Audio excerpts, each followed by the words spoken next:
Diane Foster ripped the $5 million check from Ethan Walker's hand and tore it in half in front of his 8-year-old daughter. "Men like you don't walk in here with this kind of money," she sneered, looking him up and down like something she'd scraped off her shoe. Then she called the police to report fraud.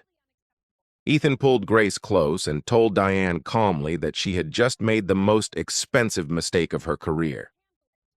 As security moved to drag him toward the door, Diane's boss walked in, saw the torn paper on the floor, and went pale. "Mr. Walker," he said. "Why? Before we get into it, if stories like this one hit home for you, go ahead and hit subscribe so you don't miss the next one." Now let's go back to where it all started. Ethan Walker had learned a long time ago that the world made up its mind about a man before he ever opened his mouth. He was 42 years old, and for the last 6 years, he had been raising his daughter alone in a small house on the edge of Maple Hollow, a quiet town where nobody looked twice at his old sedan, or the jacket he had owned since before Grace was born. His wife had left them both for another man's life in another city, and Ethan had simply kept going because there was no other option that made sense to him. He drove Grace to school every morning, cooked dinner every night, and had never once missed a recital or a parent meeting, not even when work kept him up until 2 in the morning. Nobody at Grace's school knew that the man who showed up in a faded jacket had built Walker Capital Group from nothing into a firm that managed billions of dollars. Ethan preferred it that way.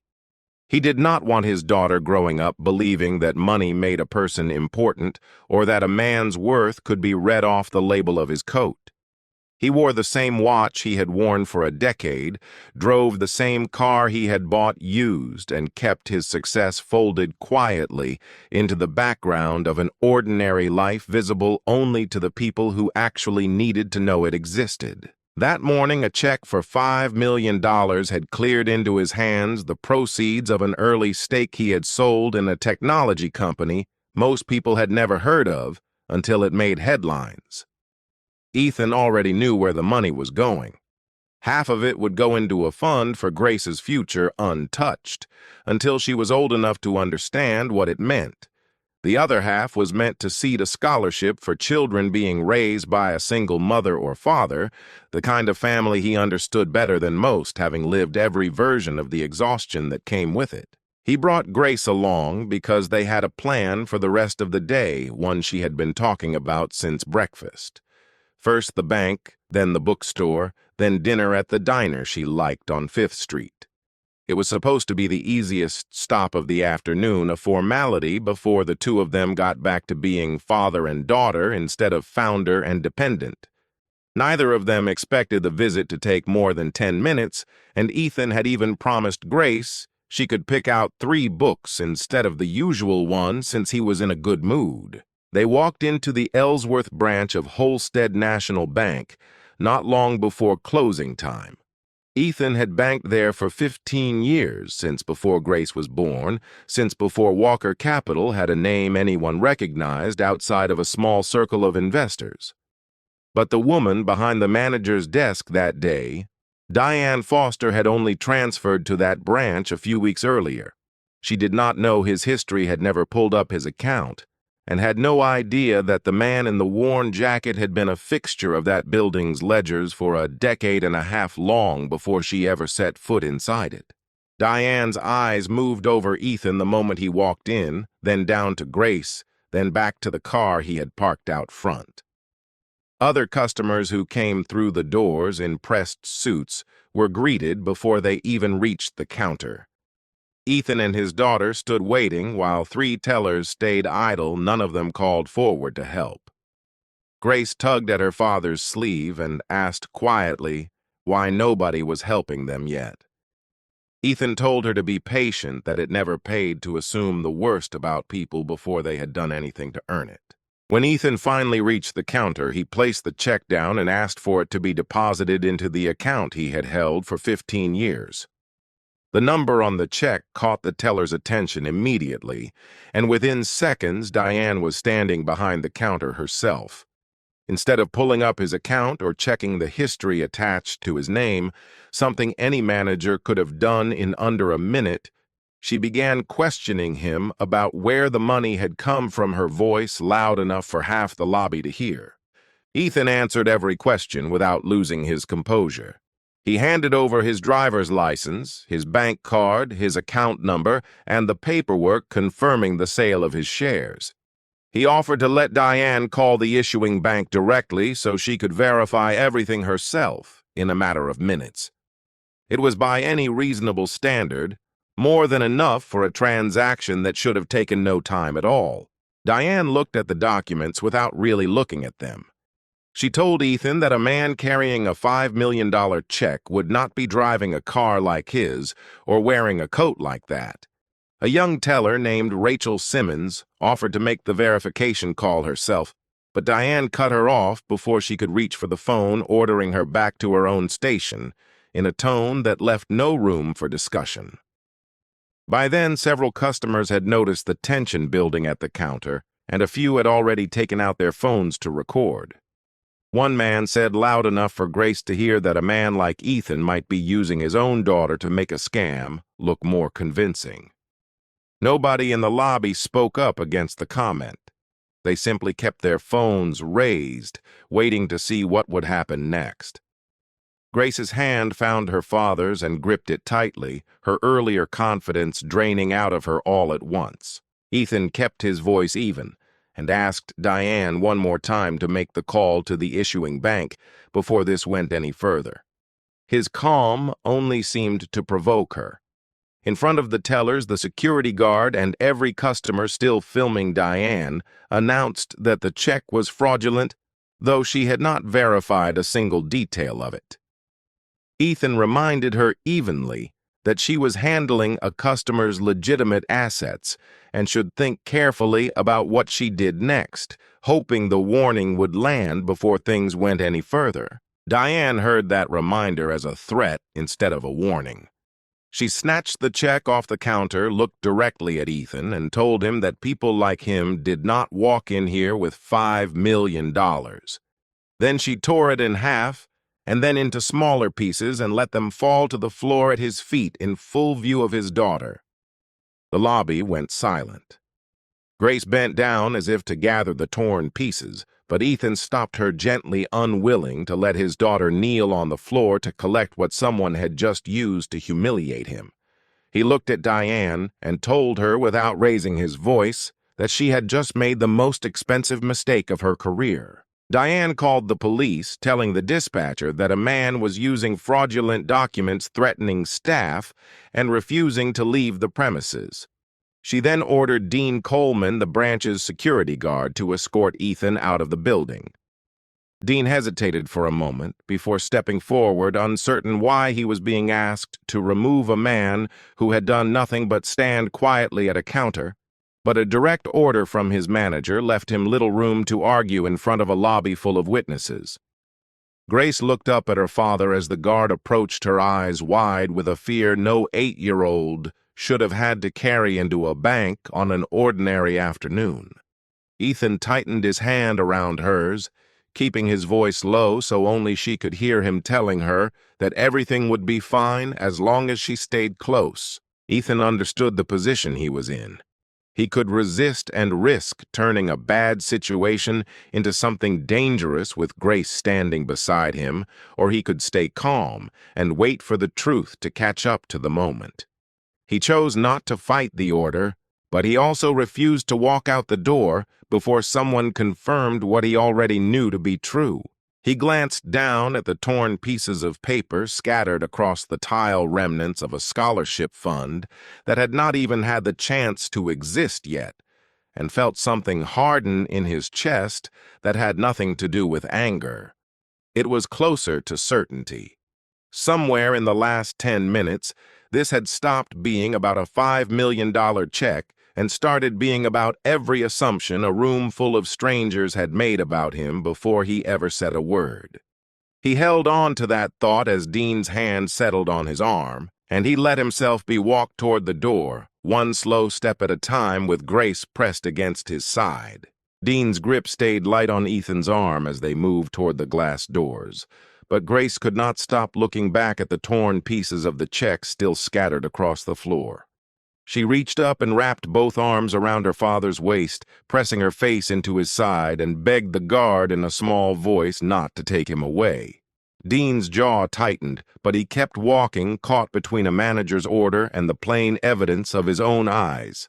Diane called out from behind the counter, telling one of the tellers to hold Grace back so the girl could not, as she put it, be used to obstruct an officer of the bank from doing his job. It was the first time Ethan's calm cracked. He had absorbed the accusations about the check, the insults about his car and his coat, even the humiliation of watching his own money torn apart in front of strangers, but the moment someone suggested touching his daughter, his voice changed entirely. He told the teller in a tone that left no room for negotiation that no one was to lay a hand on Grace. Diane seized on that reaction, immediately telling the gathering crowd that his sudden intensity was proof of exactly the kind of aggression she had been warning them about since he walked through the door. Don't worry, sweetie. Ethan understood in that instant that every word out of his mouth and every motion of his body was being read through a lens that had already decided who he was before he ever said a word. He lowered his voice, kept his hands visible at his sides, and pulled Grace in close enough that she was standing against his hip rather than anywhere near the guard who had come to take him away. It struck him standing there how quickly a father's instinct to protect his child could be twisted into evidence against him. He had spent 6 years building a life where Grace never had to see him lose his composure, and now a stranger behind a bank counter was rewriting that same protectiveness into something dangerous simply because it suited the story she had already decided to tell about him. Rachel spoke up again the second time she had tried to intervene since the confrontation began. She reminded Diane as steadily as she could manage that Ethan had not threatened anyone, and that a single phone call to the issuing bank would settle the entire matter within minutes. Diane turned on her instead, threatening to fire her on the spot if she said another word out of turn in front of customers who were still filming every second of it. Rachel did not back down entirely, but she stopped talking, aware that losing her job would help no one in that lobby, least of all the man standing beside his frightened daughter. She glanced at Ethan for a moment, and something in her expression suggested she believed him, even if she could not say so out loud without risking her position. Rachel had only been working at the branch for a little over a year, and she had watched Diane dismiss more than one customer in ways that never quite sat right with her. She had told herself each time that it was not her place to say anything, that questioning a manager risked more than it was worth. Standing there watching Grace's face crumple, she understood that whatever she had told herself before no longer held up. The customers who had been recording everything on their phones kept recording.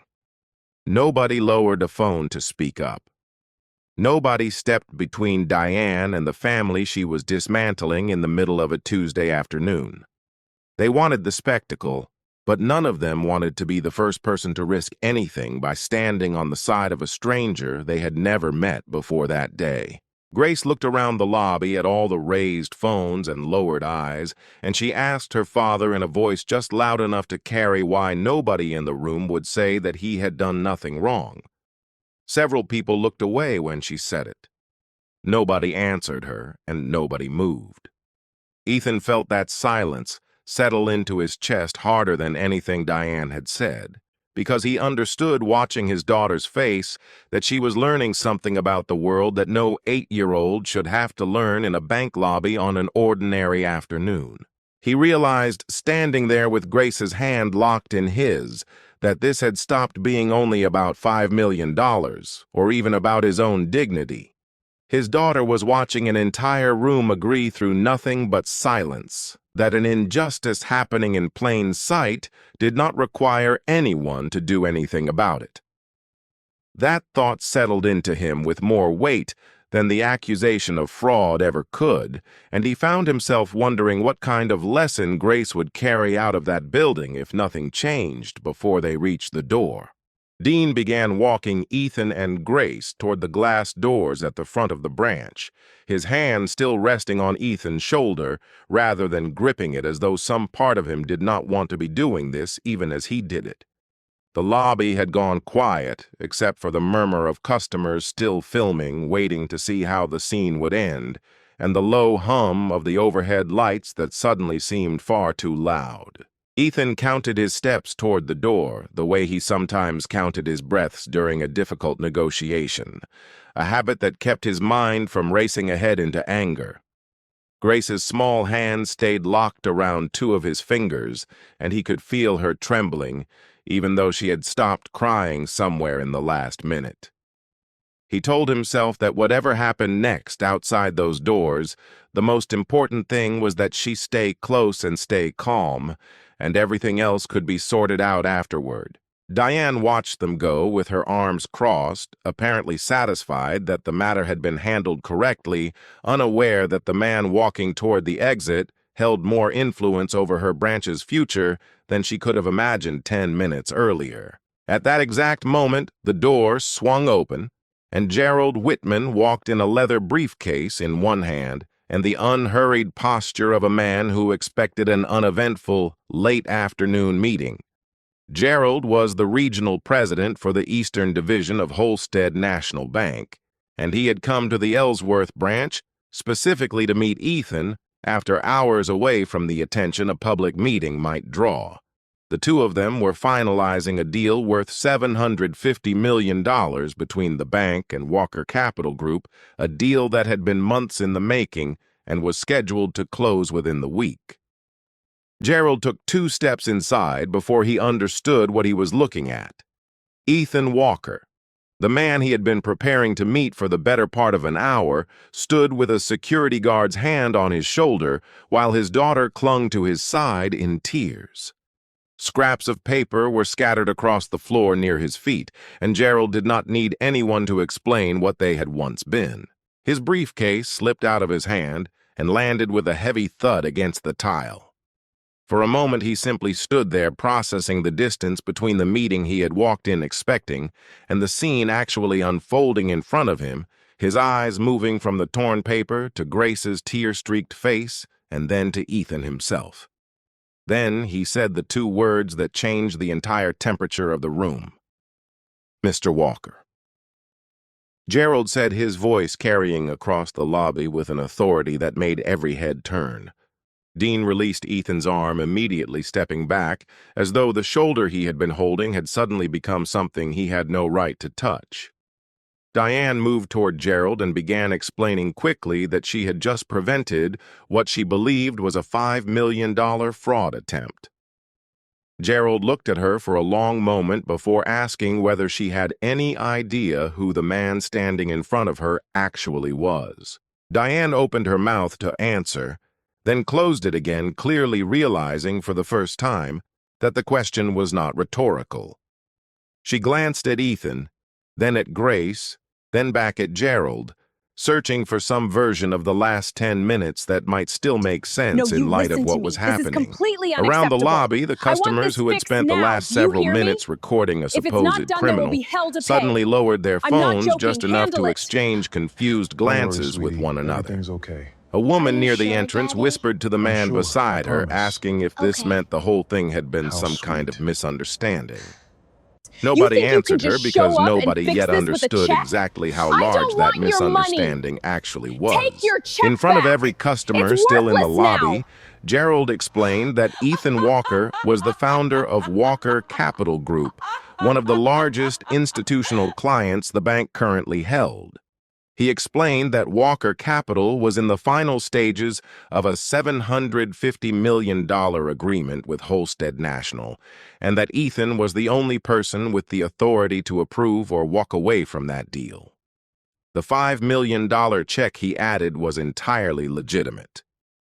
The issuing bank had sent confirmation early that same morning, a confirmation Diane had never once bothered to check, before deciding what she believed about the man standing at her counter. Gerald then turned to Grace, lowering himself to her eye level, and apologized to her directly for what had happened inside a bank that carried his name on its letterhead. It was a small gesture, but it was the first time since they had walked through the doors that anyone in the building had spoken to Grace as though her fear mattered, and she looked up at her father as if checking whether it was safe to believe him. 2 words had been enough to reverse everything. The customers who had been filming lowered their phones, though none of them deleted the footage sitting in their pockets. The tellers who had stood frozen behind the counter began exchanging uneasy glances, some of them suddenly finding reasons to look busy with paperwork instead of meeting anyone's eyes. Diane, for the first time since the confrontation began, had nothing immediate to say. The same man who had loudly accused Ethan of using his own daughter to sell a scam now stood near the door studying his shoes, making no effort to apologize or even meet Ethan's eyes. Grace noticed him too, and Ethan felt her grip tighten slightly on his hand, as if she recognized the voice even without looking directly at the man who owned it. Diane straightened her blazer and cleared her throat as though composure alone might undo the last few minutes. She recovered quickly, though, and rather than accepting responsibility, she insisted that Ethan bore some blame for the entire incident.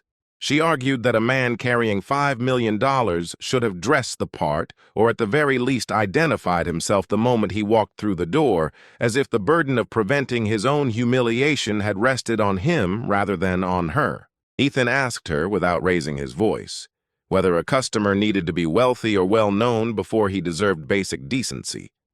Diane answered by insisting she had only been following procedure, repeating the word twice, as though saying it often enough might make it true.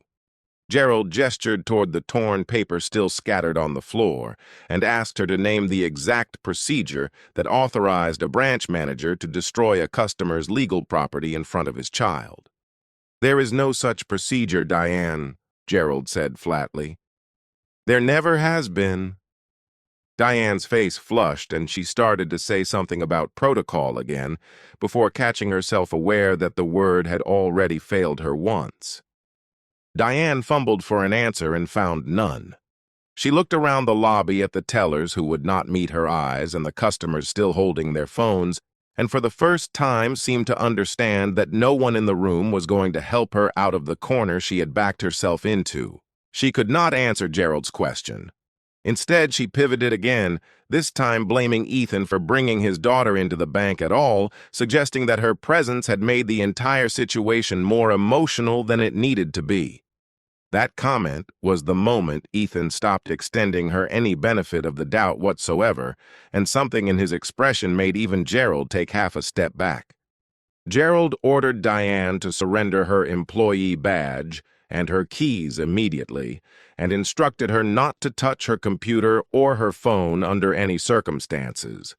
Every file and every note attached to her station that day would be preserved for an internal investigation, he told her in front of everyone still standing in the lobby, his voice carrying the flat finality of a decision that would not be reversed by an apology.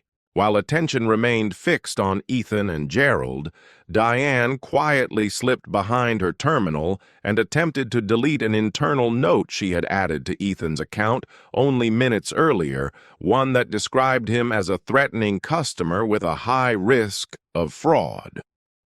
Her fingers moved quickly across the keyboard as though she believed the matter could still be cleaned up if she acted fast enough. Rachel noticed the movement out of the corner of her eye and crossed the lobby before Diane could finish placing a hand firmly over the keyboard and stopping the deletion mid-motion. She told Diane plainly that the note needed to stay exactly where it was, then turned to Gerald and informed him that the branch's security cameras had recorded the entire incident from multiple angles, including the moment Diane had torn the check apart in front of Grace. Diane's face went pale at the mention of the cameras, as though she had forgotten entirely that the whole exchange had been captured on film from the moment Ethan walked through the door. Gerald terminated Diane on the spot right there in the lobby, in front of the same customers who had watched her tear the check apart less than 10 minutes earlier. Diane asked to have the conversation privately in an office instead, but Gerald refused her outright. He told her plainly that she had humiliated Mr. Walker in public and that she would answer for it in front of the same people who had witnessed it happen, not tucked away behind a closed door where the consequences might quietly disappear. Turning to Dean, Gerald took a more measured approach. He acknowledged that the security footage showed Dean had never used force against Ethan and had released him the instant Gerald spoke, and he suspended Dean pending a full review rather than terminating him outright, telling him the time off would give both of them a chance to look at the footage clearly before deciding anything permanent. Dean nodded, his shoulders dropping with something between relief and shame. He admitted quietly that he should have questioned Diane's order the moment it was given, instead of following it simply because it came from someone above him. "I knew something felt wrong," he said mostly to himself. "I just didn't trust that feeling enough to say so out loud." Ethan, still holding Grace against his side, found he had no anger left for the guard who had at least had the decency to hesitate before every step, unlike the woman who had ordered him to. The police arrived not long after responding to the call Diane had placed earlier, describing a black man attempting fraud and threatening staff. Two officers walked in, scanning the lobby, and for a brief moment, Ethan felt the same tightening in his chest he had felt when Dean's hand first landed on his arm, a reflexive bracing for another round of assumptions before anyone had asked him a single question. Gerald tried to explain that the initial report had been false, but the responding officers still had to file an incident report since Diane's original call had already been logged as an official complaint before anyone corrected the record. One of the officers apologized for the inconvenience while taking down Ethan's account of events, admitting under his breath that the dispatch call had made the situation sound far more serious than what they were seeing in front of them. Ethan stood through the questioning with Grace still pressed against him, answering each question calmly, even though the entire process felt like a formality, dragging out a humiliation that should have already ended the moment Gerald walked through the door. He kept his answers short and factual, unwilling to let his frustration bleed into anything the officers might misread as agitation. Rachel gave her account of events to the officers without hesitation, describing exactly what she had seen and heard from the moment Ethan and Grace first walked through the doors. She spoke clearly and did not soften any detail, including the moment Diane had threatened to fire her for offering to make a simple phone call. Several customers who had recorded the confrontation came forward as well, handing over video that showed exactly what Diane had said and done from the moment the check hit the counter to the moment it hit the floor in pieces. A few of them apologized to Ethan directly while they waited, admitting they should have said something the moment the questioning started instead of only reaching for their phones. One 10-second clip showing Diane tearing the check and letting the pieces fall at Ethan's feet while Grace watched ended up online before the police had even finished taking statements inside the branch. By the time Ethan and Grace finally left the building that evening, the video already had thousands of views, a number that would multiply many times over before the night was through. Within hours, the clip had spread far beyond Maple Hollow, reaching national attention almost overnight. News vans began appearing outside the Ellsworth branch before the sun had even set, and reporters stood outside the same glass doors Ethan had been walked toward less than a day earlier, asking questions of anyone willing to speak on camera.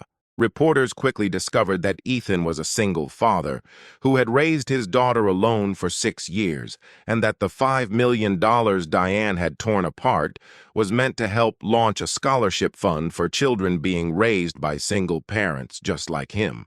Old photographs of Ethan dropping Grace off at school surfaced online, along with interviews from neighbors who described him as a quiet, private man who had never once mentioned the size of his company to anyone in Maple Hollow. The contrast between what the money was actually meant to do and how its owner had been treated only deepened the public outrage building around the story with every new share and every new headline. Commentators debated the footage for days, and the phrase Diane had used at the counter about people like him not walking in with $5 million was repeated across every major outlet until it became impossible to escape. Local news stations replayed the 10-second clip during every broadcast that week, often followed by panels of guests arguing over what it revealed about how banks treated their customers. A few outlets tracked down Diane's previous employment history, uncovering complaints from years earlier that had never made it past an internal file before that week. Holstead National's stock began sliding as the video circulated, and the bank's board convened an emergency session by that evening, putting pressure on Gerald to do whatever was necessary to keep Ethan from walking away from the $750 million deal. Calls came in from board members who had never once asked about a single branch manager before that afternoon, all of them suddenly desperate to know how quickly the situation could be contained. Gerald spent most of that night on the phone fielding questions from executives who cared far more about the falling stock price than about the girl who had watched her father accused of fraud in front of a room full of strangers. He answered every call the same way, telling them that the only path forward was full accountability, whether or not it was the answer any of them wanted to hear. More than one executive suggested quietly settling with Ethan before the story grew any larger, hoping a private payout might make the entire matter disappear from headlines within a week. Gerald refused each time, telling them plainly that Ethan Walker did not strike him as a man who could be bought into silence, and that trying would likely make things far worse for everyone involved. An internal investigation launched in the following days uncovered a pattern far larger than a single afternoon at a single branch. Diane had a documented history of freezing or denying accounts belonging to black customers, and customers with lower incomes and previous complaints filed against her had been quietly dismissed by branch leadership long before Ethan ever walked through those doors. Investigators found at least a dozen prior complaints sitting untouched in old files, each one closed without any real review. Employees who had stayed silent about her behavior for years suddenly found themselves being asked why nothing had ever been done. Some admitted they had assumed complaints were being handled above their level. Others confessed they had simply been afraid of losing their own jobs if they challenged the manager's decisions in front of corporate leadership. One former teller, who had left the branch nearly 2 years earlier, told investigators that she had reported an incident almost identical to Ethan's involving an elderly customer whose account Diane had frozen without explanation. That complaint, like the others, had been closed within a week, with no further action taken, buried in a file nobody had reason to reopen until a $5 million check ended up torn on the same lobby floor. What had started as one manager's mistake was quickly becoming proof that an entire system had allowed discriminatory behavior to continue unchecked for years. Within 48 hours, the police formally closed their case, confirming there had been no fraud and no threat of any kind from Ethan, and noting for the record that Diane's original report had been false from the start, a small measure of official vindication that did little to undo what Grace had already witnessed. Diane lost her job and now faced the possibility of losing her banking license altogether, along with a discrimination lawsuit and a formal charge for filing a false police report. Lawyers representing several of her past customers began reaching out within days, asking whether they too had grounds to come forward now that her history was finally being examined. The bank stood to lose the largest financial agreement in its history, and for a moment it seemed as though the entire branch might collapse under the weight of a single torn check and everything it had exposed underneath it. Analysts speculated publicly about whether Holstead National could survive the loss of the Walker Capital deal on top of the reputational damage already spreading across every major news outlet. Ethan's phone did not stop ringing that first night, filled with messages from reporters, lawyers, and even a few distant acquaintances who had never once called him before, but suddenly wanted to know if the rumors were true. He let almost every call go to voicemail, choosing instead to sit with Grace and let the noise outside their small house in Maple Hollow stay exactly where it belonged, on the other side of a door he had no plans to open that evening. But the sharpest blow of all did not come from the board, the lawyers, or the reporters calling for comment. It came from Grace later that evening as she sat across from her father at their kitchen table, picking at a dinner neither of them had much appetite for. She looked up at him and asked whether anyone would have apologized at all if they had not found out he was rich. Ethan set down his fork and looked at his daughter for a long moment, searching for an answer that would not feel like a lie.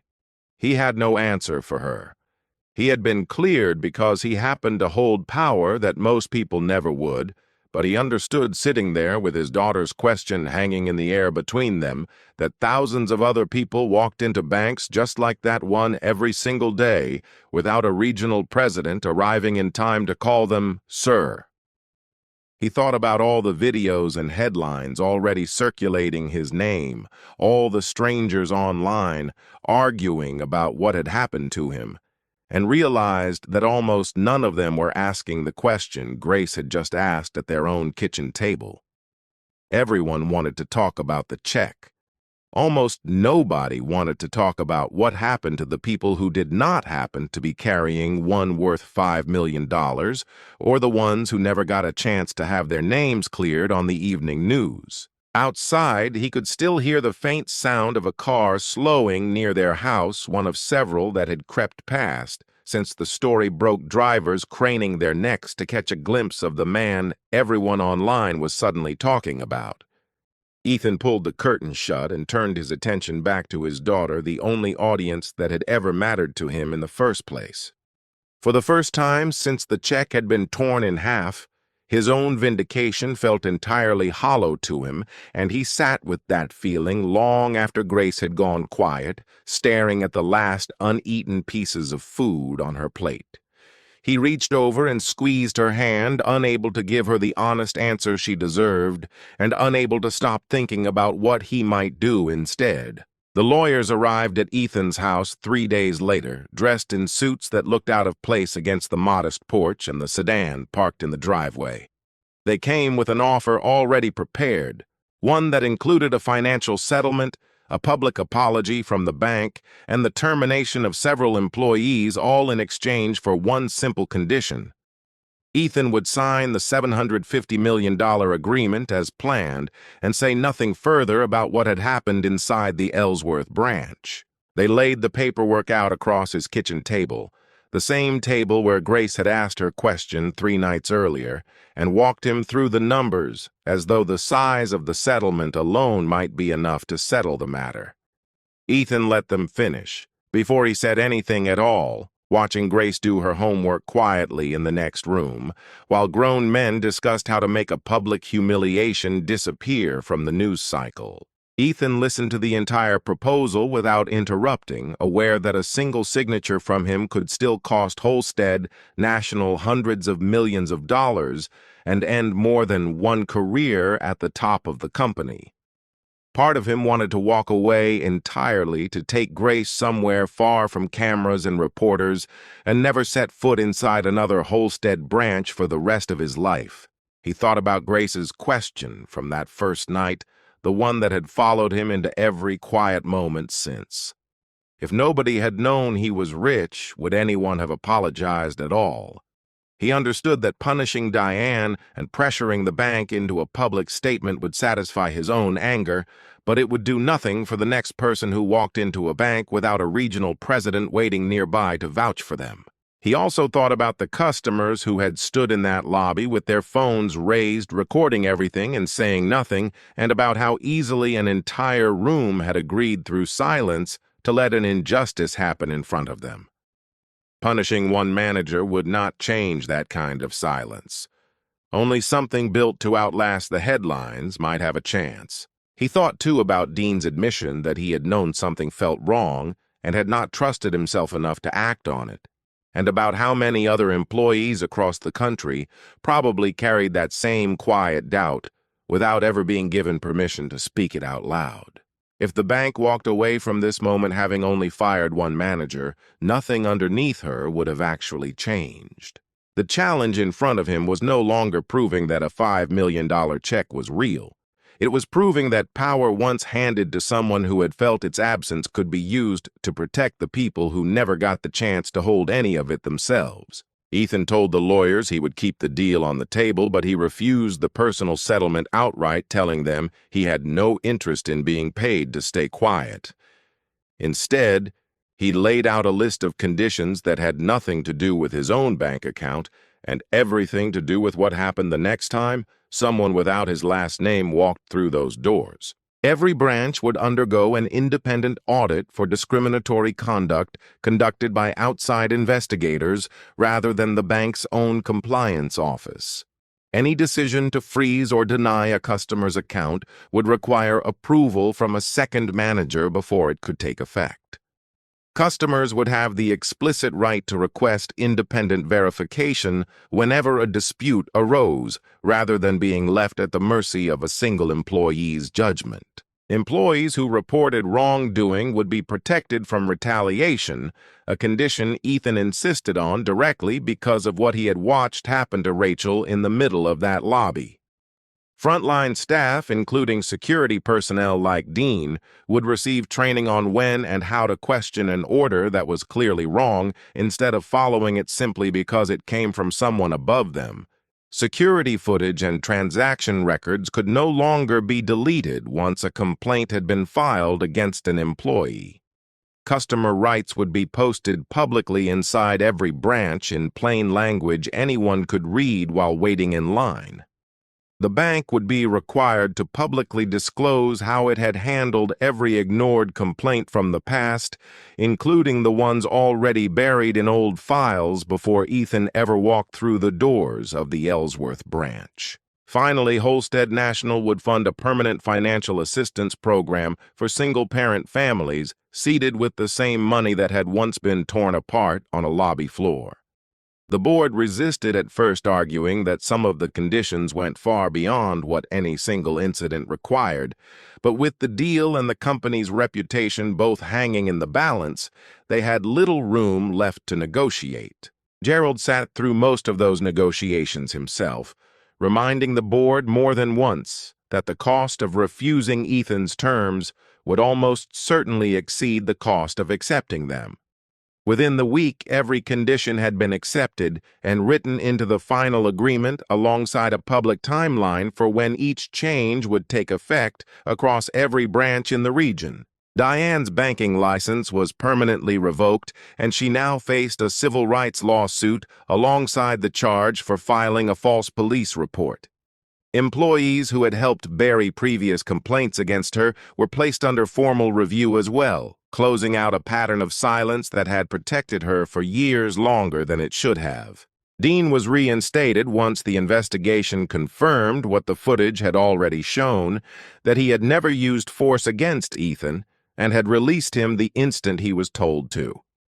He was placed into the very training program Ethan had insisted on learning alongside other staff how to recognize and refuse an order that crossed a clear line.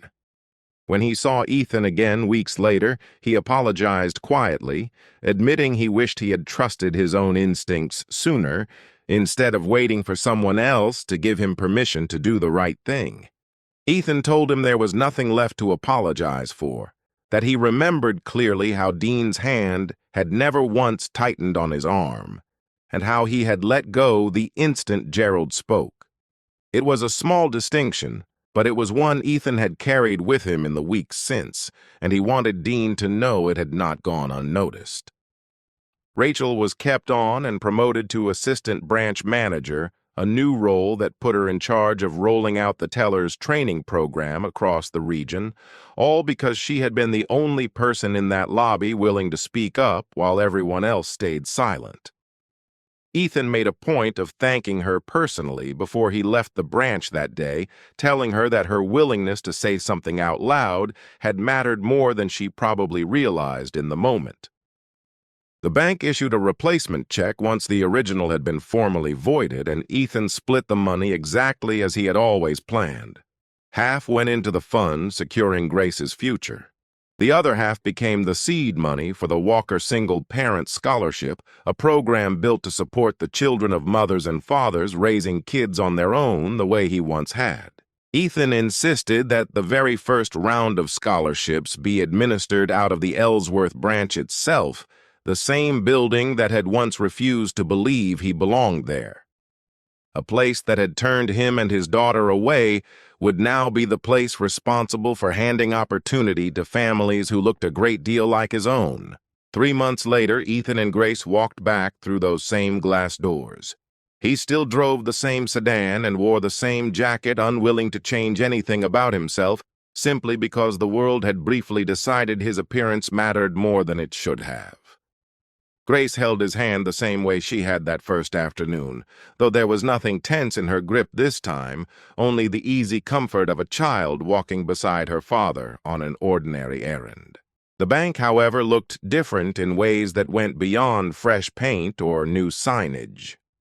An employee greeted them the moment they stepped inside, asking how she could help before either of them had said a word.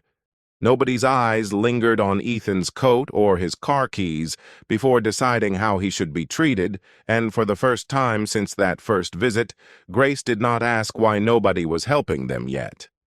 A new placard stood near the entrance listing every customer's rights in plain language, along with a number for an independent complaint line that had nothing to do with the branch itself. Rachel came over to greet them in her new role, mentioning that the first round of staff training had already rolled out across the entire region and that early feedback from other branches had been better than anyone expected. Dean stood near the door in his uniform, and when he caught sight of Ethan, he offered a small, genuine nod, a far cry from the tense hesitation Ethan remembered from 3 months earlier. None of the customers who had once stood filming with their phones raised ever came back to that branch again, and Ethan noticed their absence without needing to say anything about it, understanding that some kinds of silence simply chose to stay hidden rather than be confronted. A small plaque near the wall bore the name of the new scholarship fund. At one counter, a young mother was opening her son's first savings account, met with none of the suspicion Ethan and Grace had faced that same afternoon 3 months earlier. Nobody questioned whether she belonged there. Grace watched the scene for a long moment before turning to her father and asking if that was the reason he had not simply closed the bank down after everything that happened. Ethan thought about it before answering, choosing his words carefully, because he wanted her to actually understand them rather than simply hear them. "Closing a door is easy," he told her. "Making it open for everyone is harder." Grace nodded slowly the way she did when she was turning an idea over in her mind rather than simply accepting it. She looked back at the young mother at the counter, then up at her father again, as if measuring the distance between the fear she remembered from 3 months earlier and the calm she was watching unfold in front of her now. Before they left, Ethan let Grace hand the very first scholarship letter to a young student being raised by a single father, watching his daughter's face as she understood for the first time that $5 million had never been what made him matter.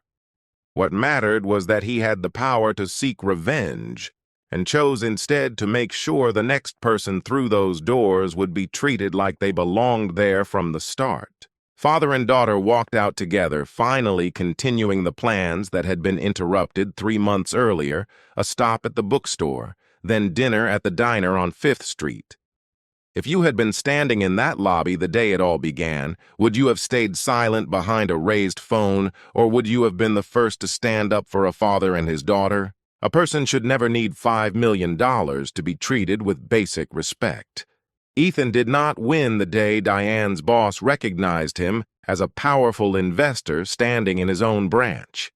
The real victory only arrived once he used that same power to make sure the next person walking through those doors would be treated fairly, no matter who they were, what they wore, or how much money they carried with them.